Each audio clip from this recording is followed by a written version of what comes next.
The Uttar Pradesh Public Service Commission recently came out with a new reservation policy in which it opened unreserved category seats to aspirants from the reserved category. This means, for example, there are different cutoffs for different categories. For general category students or general category aspirants, the cutoffs are usually higher, 90%, 95%. Then you have for OBCs, then you have for SCs, then you have for STs.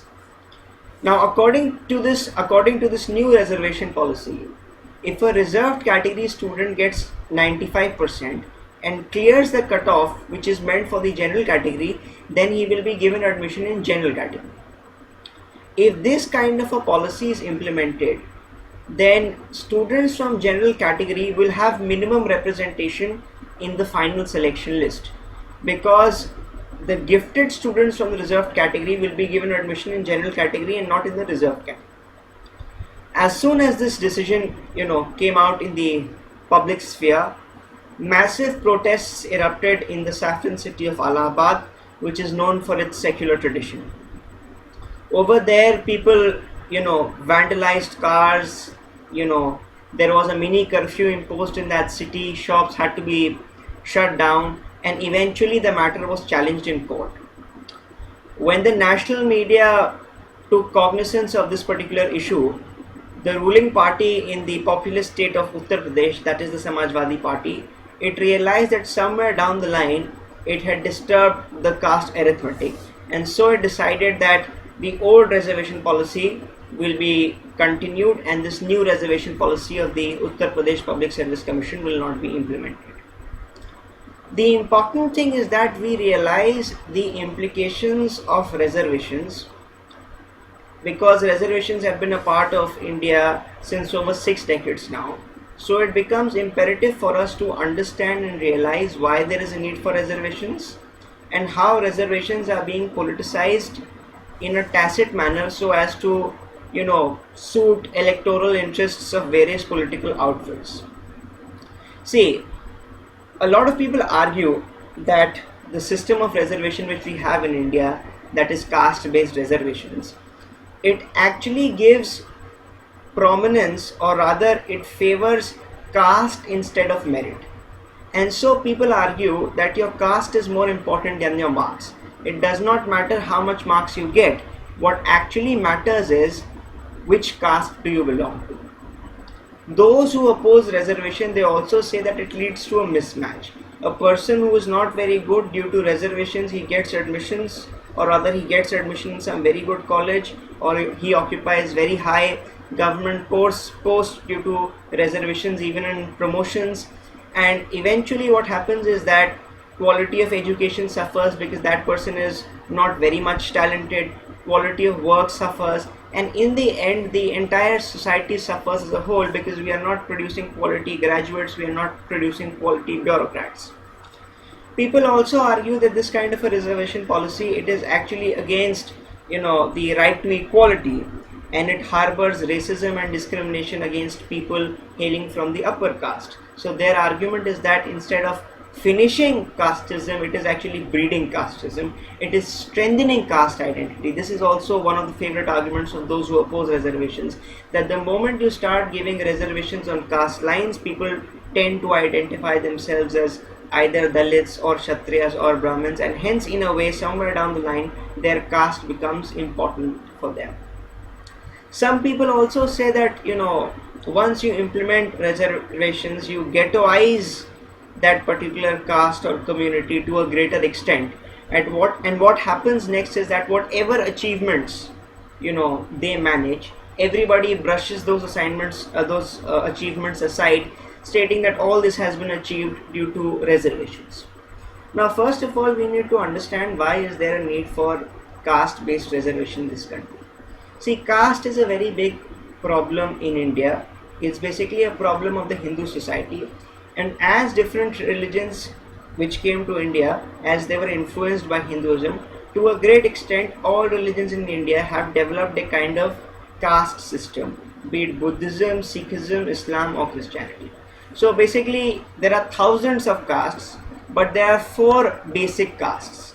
These castes are that of the Brahmins, who, which is the priestly caste, Kshatriyas, who are the warrior caste, then you have the Vaishyas, who are the business class, and then you have the Shudras, who are at the bottom of this ladder, and then you have untouchables, who are not even a part of the caste system, who are regarded as impure.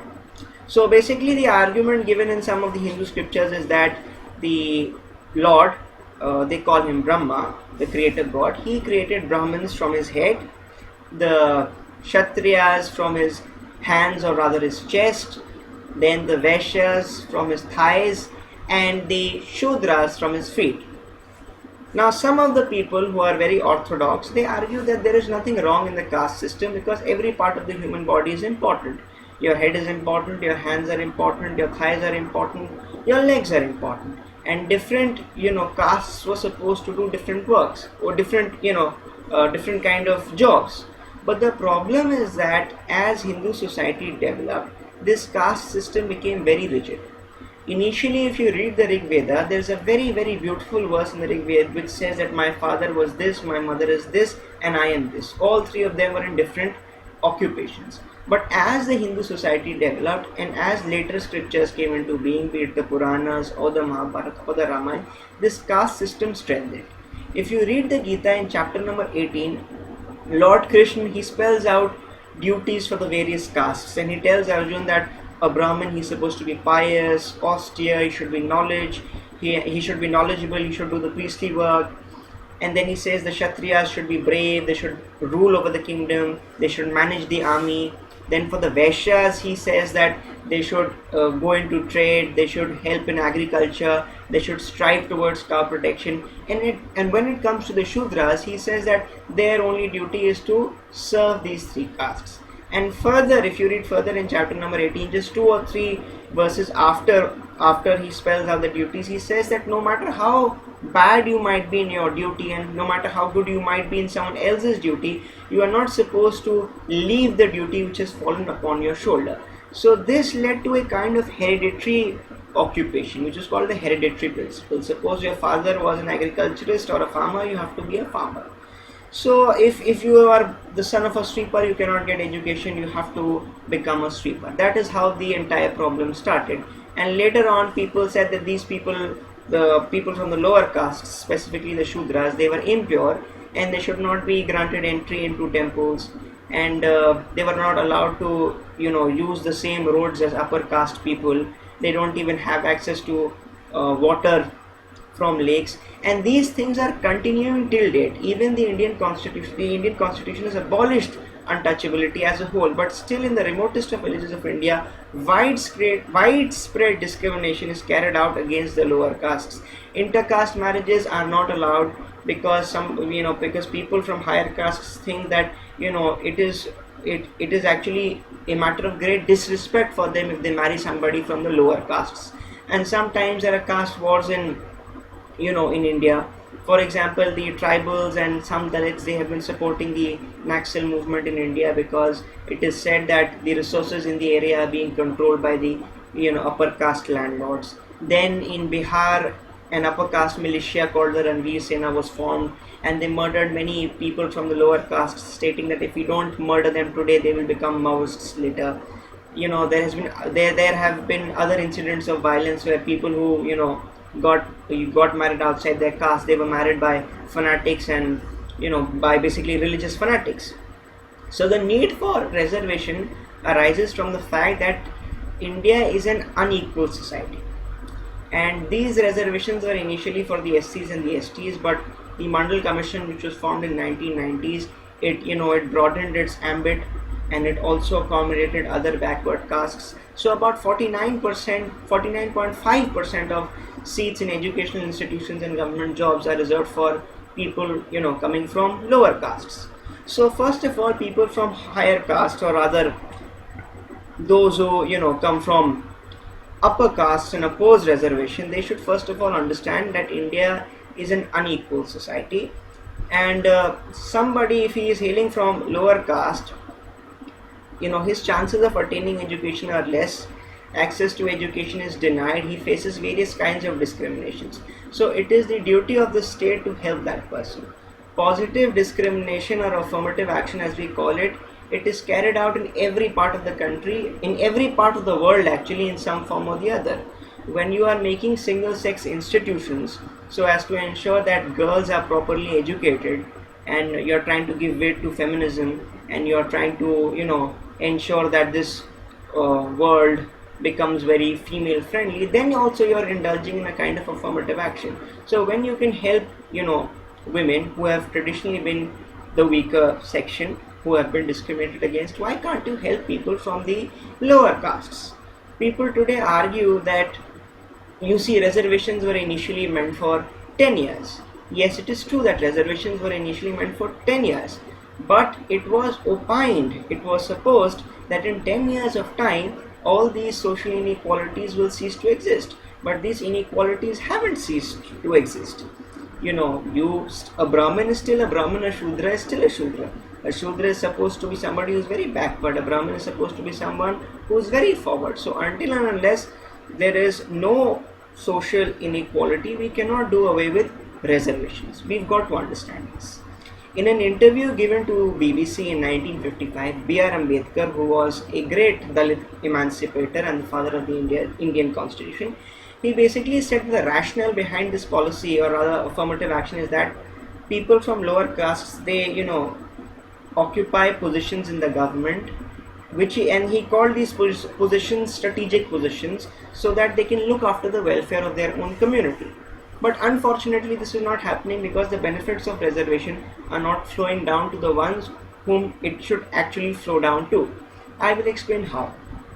First of all, we need to crush this opposition to reservation. And how will we crush it? Suppose there are 50 seats and there are 500 applicants. Then everybody is going to oppose reservation, because they are going to say that there are lesser seats, and in such less seats you are reserving seats for a few people. But if we create more seats, if there are 500 people and we create 500 seats, then opposition to reservation will gradually die down. Secondly, suppose you have to reserve 10% of the seats, and there are in total 100 seats. Then instead of taking out 10 seats from those 100 seats, the government is supposed to create 10 additional seats, so that the proportion of seats for the general category students, they are in no way disturbed. So that ensures that they don't get envious of the people who are getting admission through reservations. These are the two things which we need to do in order to crush opposition to reservation. Now, people oppose reservations because reservations have been politicized. The first thing which we need to understand is that we need to give reservations to those who deserve it, who are in need of it.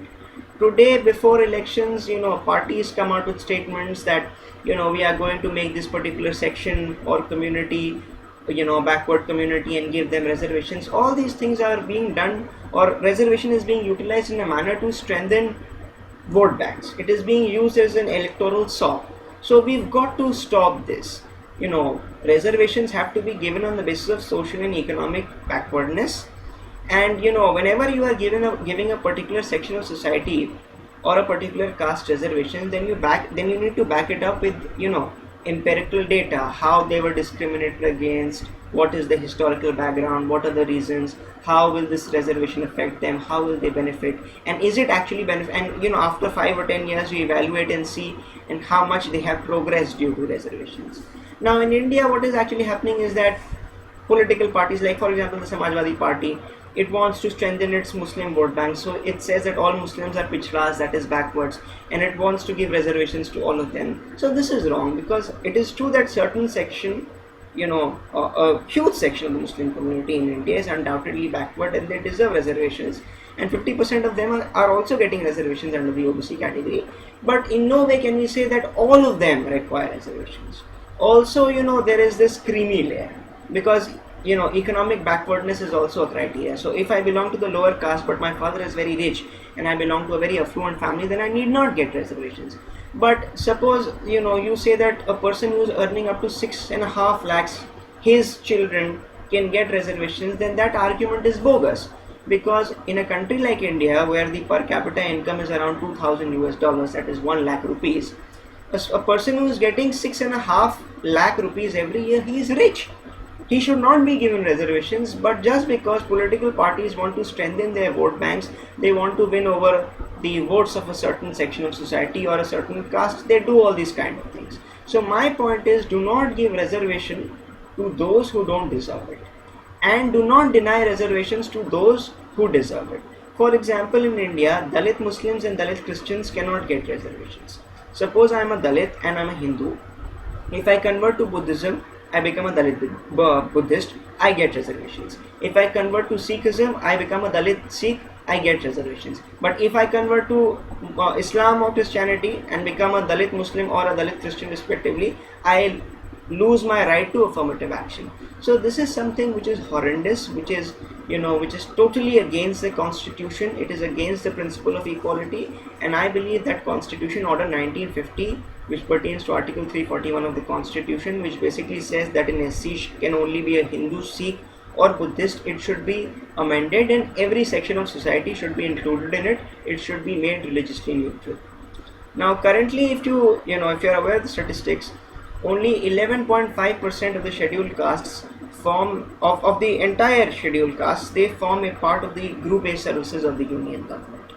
Only 1 out of the 93 secretaries of the government of India happens to be a Dalit. So we know that the benefits of reservation are not flowing down to the Dalits, and until and unless Dalits, or rather the deprived section of the society, do not benefit from reservations, there is no point behind having these reservations. So we've got to ensure that these things are not used as political tools, they are not politicized, they are not used as electoral sops, they are not merely mentioned in party manifestos, but they are implemented in the right spirit, in the spirit in which Baba Sahib Ambedkar wanted them to be implemented, so as to ensure that the oppressed sections of society, whose rights we have violated in the past, we are able to positively discriminate against the upward sections, and we give these people their ample rights, and we give this underrepresented section of society its due representation, and we help in their educational and social upliftment. And this is basically what I understand of reservations, and I believe that in 21st century India, we cannot say that we do not require caste-based reservations, because caste-based discrimination is a reality. Until and unless we don't stop caste-based discrimination, we cannot stop caste-based reservation.